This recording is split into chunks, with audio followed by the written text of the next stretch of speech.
So I just brought all 4 cows down to another section of the property that I have not had them graze yet this year. This is what stockpile grazing looks like in west central Texas. It's not great stuff, but the cows will survive on it, and if they're not thriving, I may supplement with a little bit of alfalfa. But they can make what they need out of this here. We'll give them some mineral. I got to bring that down here.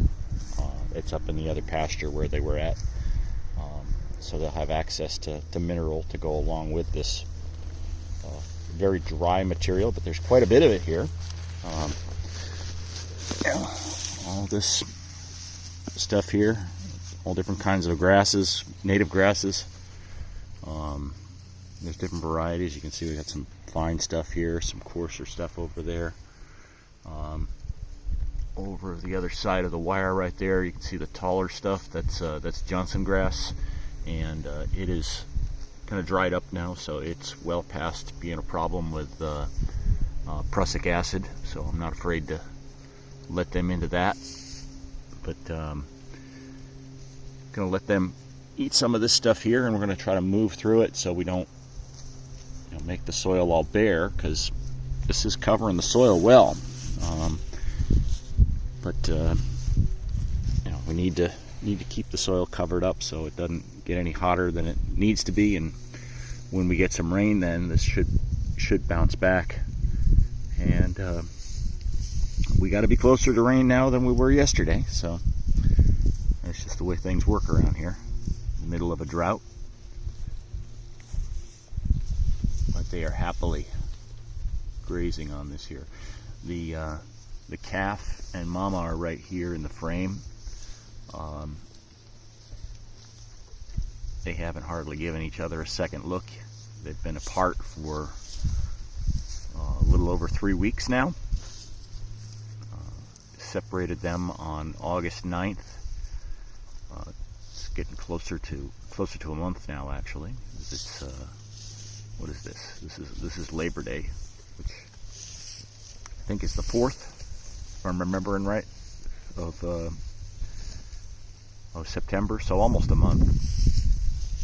And Mama's udder seems to be quite a bit tighter than it was when the calf was on her.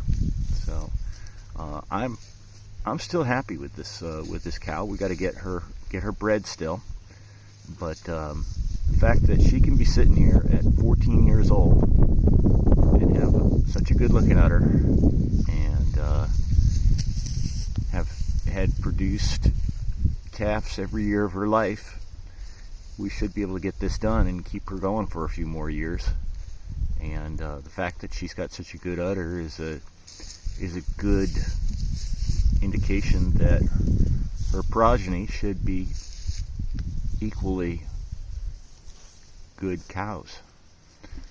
So looking forward to how things are going to play out. It's just going to take time, because we got to do this in an economical way, as these cows are awful expensive these days.